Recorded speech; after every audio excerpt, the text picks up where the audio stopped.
और अब आज बात चंद्रशेखर आजाद रावण की। जी हां, आजाद समाज पार्टी के प्रमुख और भीम आर्मी के संरक्षक प्रमुख चंद्रशेखर आजाद रावण इन दिनों परेशान है।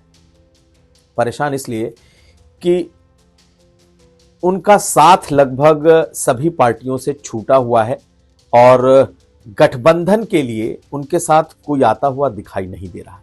हम ऐसा इसलिए कह रहे हैं क्योंकि मायावती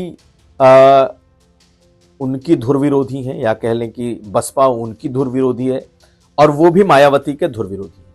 और आज उन्होंने ये बात भी कही है कि मायावती उनको कहीं से भी आगे बढ़ते हुए देखना नहीं चाहती, लेकिन वही कांशी राम के असल उत्तराधिकारी हैं। खैर, हमें आपको उनकी ये बात सुनवाएंगे, लेकिन हम क्यों कह रहे हैं कि वो अकेले पड़ गए। दरअसल बहुत उम्मीद थी और बहुत चर्चा थी कि बीजेपी के खिलाफ कोई लड़े या न लड़े, कम से कम दो चेहरे ऐसे थे जिसके बारे में यह माना जा रहा था कि इन दोनों को सभी पार्टियां अपने तरफ से खुला समर्थन दे सकती हैं। एक उसमें वरुण गांधी का नाम था कि वरुण गांधी अगर पीलीभीत से लड़ेंगे तो विपक्ष के वो यूनाइटेड उम्मीदवार हो जाएंगे। खैर, वो अलहदा सवाल है, बातें उस पर आज नहीं जाएंगे। लेकिन आज हम बात चंद्रशेखर की कर रहे हैं और चंद्रशेखर ने काफी पहले से अपनी पसंदीदा सीट नगीना से चुनाव लड़ने का ऐलान कर रखा है। तो समाजवादी पार्टी चाहती तो पहले से ही उनको समर्थन दे सकती थी। आरएलडी प्रमुख जयंत चौधरी जब बीजेपी के साथ नहीं आए थे तब भी वो पहले से समर्थन घोषित कर सकते थे और कांग्रेस पार्टी भी अपना समर्थन घोषित कर सकती थी। लेकिन स्थिति यह है कि न तो अखिलेश यादव और अब तो जयंत चौधरी अलग हो चुके हैं क्योंकि वो बीजेपी में आ चुके हैं और इसकी खासी तीखी आलोचना चंद्रशेखर आजाद रावण कर चुके हैं। तो अब किसी भी तरीके से जयंत चौधरी के समर्थन का तो सवाल नहीं है क्योंकि वो एनडीए में है। लेकिन आखिर अखिलेश से क्या, कांग्रेस पार्टी से क्या, ऐसा क्या हो गया है कि बिल्कुल अलग थलग और अकेले पड़ गए हैं चंद्रशेखर आजाद रावण। दरअसल अखिलेश यादव एक ऐसे शख्स हैं जो उनके साथ अगर किसी ने अच्छा किया हो तो उसको भी जल्दी नहीं भूलते, और अगर किसी के साथ उनके अनुभव बेहद कड़वे हो गए तो शायद ही उसे भूलते हैं। हालांकि सियासतदान जो बड़े राजनेता हैं वो इन सब चीजों में थोड़ा लिबरल होते हैं कि कई बार भूल जाते हैं, लेकिन अखिलेश यादव के बारे में यह माना जाता है कि वो जल्दी नहीं भूलते। आप याद करिए 2022 के चुनाव, 2022 विधानसभा चुनाव के पहले अखिलेश यादव और चंद्रशेखर आजाद रावण की कई दौर की मीटिंग हुई थी और गठबंधन को लेकर चंद्रशेखर आजाद रावण और अखिलेश की एक बैठक लखनऊ के पार्टी कार्यालय में हुई और उस बैठक में क्या हुआ ये तो खुलकर नहीं पता चल पाया, कभी नहीं पता चला। लेकिन वो बातचीत टूट गई और बहुत ही कह सकते हैं बिटर नोट पर अखिलेश और चंद्रशेखर की ये बातचीत टूटी थी। और जैसे ही वो वहां से बाहर निकले उन्होंने अखिलेश के खिलाफ मोर्चा खोल दिया था और तमाम बातें अखिलेश यादव के खिलाफ उन्होंने कह दी। उसके बाद से लेकर 2024 का अब चुनाव आ रहा है, अखिलेश यादव और चंद्रशेखर रावण के बीच कोई बातचीत नहीं हुई और अखिलेश यादव ने एक तरीके से उन्हें अलग मान लिया कि अब वो अलग हैं, उनके साथ कोई बातचीत नहीं होगी। इन दिनों अखिलेश यादव पर भी हमलावर हैं चंद्रशेखर आजाद रावण और वजह यह है कि एक पूर्व न्यायाधीश के नाम की चर्चा चल रही है इस नगीना सीट के लिए समाजवादी पार्टी की तरफ से कि समाजवादी पार्टी अपना कैंडिडेट नगीना से उतार ही देगी।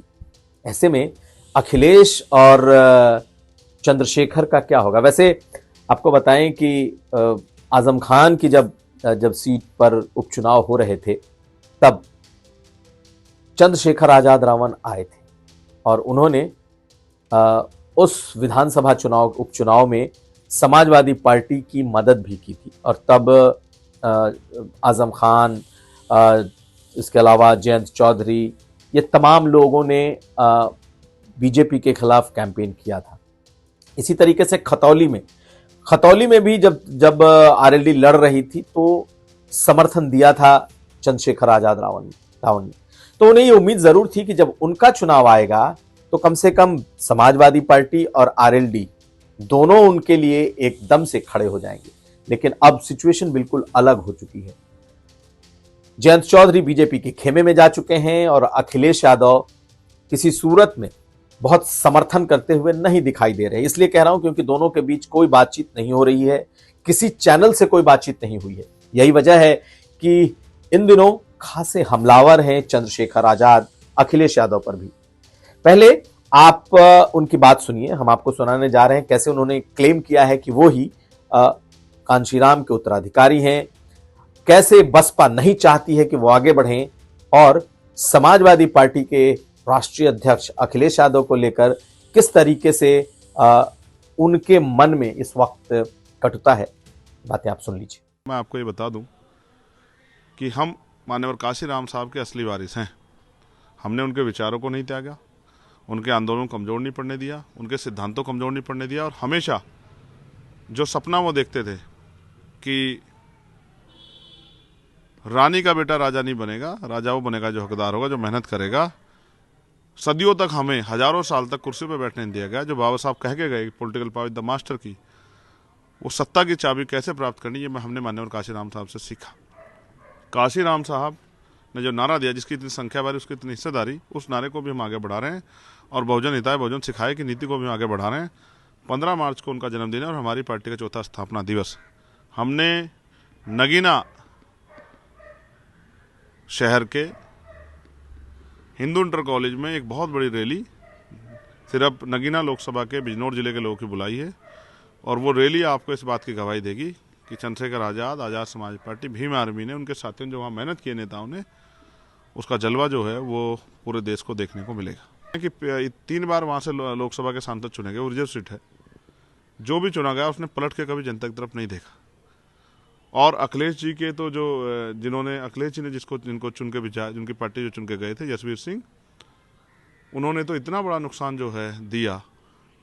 प्रमोशन रिजर्वेशन का बिल जब संसद में उनके द्वारा फाड़ दिया गया, इतना नुकसान तो हमें शायद भारतीय जनता पार्टी या दलित विरोधी कोई और सरकार भी शायद ना दे पाए। तो वो उनसे गलती से हुआ या किस भावना के साथ उन्होंने किया, उसका नुकसान तो एट द लास्ट हुआ। ये बात हमें फील्ड में पता लगती। अब नहीं, अब जैसे अखिलेश यादव का के इंडिया गठबंधन का भी वहाँ पर एक कैंडिडेट उतार रहे हैं आपके साथ, उसमें भाजपा का भी होगा, तो आपको लगता नहीं कि इसमें थोड़ी फाइट टफ हो जाएगी नगीना में? देखिए, मैं तो किसान परिवार से आता हूँ। मेरे पिताजी ना कोई मुख्यमंत्री थे, ना मेरी बुआ जी कोई मुख्यमंत्री थी। मैं तो एक प्राइमरी स्कूल के हेडमास्टर का बेटा। कि अगर उन्होंने यही ठान लिया है कि वो चंद्रशेखर आजाद को रोकना चाहते हैं तो उनकी इच्छा है, जनता तय करेगी कौन आगे बढ़ेगा। अब बात मायावती की करें तो जहाँ जहाँ आपकी पार्टी चुनाव लड़ रही है, तो वहाँ पर ऐसा नहीं लगता कि बसपा का जो वोट है और आपका वोट है वो आपस में ही कट जाएगा, या वोट ज़्यादा आपको मिलेगा या उसको मिलेगा, कि उनकी पार्टी को मिलेगा? मतलब मायावती कितना हर्डल रहेंगी आपके जीत के अंदर? देखिए, उनका आशीर्वाद तो हमेशा से मुझे मिलता रहा। आप महसूस कीजिए कि हम सभी सीटों पे नहीं लड़ रहे हैं। हमने अपने आप को साबित करने और अपने आंदोलन की आवाज़ बनाने के लिए नगीना को चुना और हमने मेहनत की है वहाँ। तो मैं फिर आपसे कहूँगा, कहीं ना कहीं पिछले दरवाजे से उनका आशीर्वाद भी मुझे प्राप्त है। अभी तक उन्होंने भी कोई इस तरह की वहाँ स्थिति उत्पन्न नहीं की जिससे कि ये महसूस हो कि वो मेरे खिलाफ है। तो आपने सुन लिया, और यही वो वजह है कि चंद्रशेखर आजाद रावण बिल्कुल अलग थलग से पड़े हुए दिखाई दे रहे हैं। अब रही बात नगीना की, तो नगीना की सीट पर चंद्रशेखर आजाद लड़ेंगे चुनाव। बीजेपी ने ओम कुमार को, जो कि जाटो बिरादरी से ही आते हैं, तीसरी बार के विधायक हैं, बसपा के काडर से आए हैं और एक बार बसपा से विधायक रह चुके हैं, बीजेपी ने नगीना से उन्हें अपना कैंडिडेट बनाया है। समाजवादी पार्टी अपना कैंडिडेट लगभग तैयार रखी है और कभी भी ऐलान कर सकती है। बीएसपी किसी सूरत में चंद्रशेखर आजाद रावण के साथ नहीं जाएगी और अपना कैंडिडेट हर हाल में वहां से देगी, क्योंकि वो नगीना मायावती की अपने घर की सीट, गृह जिले की सीट मानी जाती है कि उनके अपने घर की सीट है। मायावती पहले वहां से जीत भी चुकी है, इसलिए मायावती कोई ना कोई मजबूत चेहरा वहां के लिए जरूर देंगी। और जयंत चौधरी बीजेपी के साथ जा चुके हैं, इसलिए अब यह तय मानिए कि यह ऐसी सीट है जहां चतुष्कोणीय चुनाव होगा। 4 लोग इसमें उतर सकते हैं और किसका फायदा होगा बड़ी आसानी से अंदाजा लगाया जा सकता है। और हम इसीलिए कह रहे हैं कि चंद्रशेखर आजाद रावण अलग थलग पड़ गए हैं और उनकी तरफ से जो बातें निकल कर आ रही हैं वह इस ओर इशारा कर रहा है कि फिलहाल चंद्रशेखर रावण के साथ कोई पॉलिटिकल पार्टी खड़ी नहीं दिख रही। कांग्रेस क्या करेगी उस पर नजर जरूर रहेगी।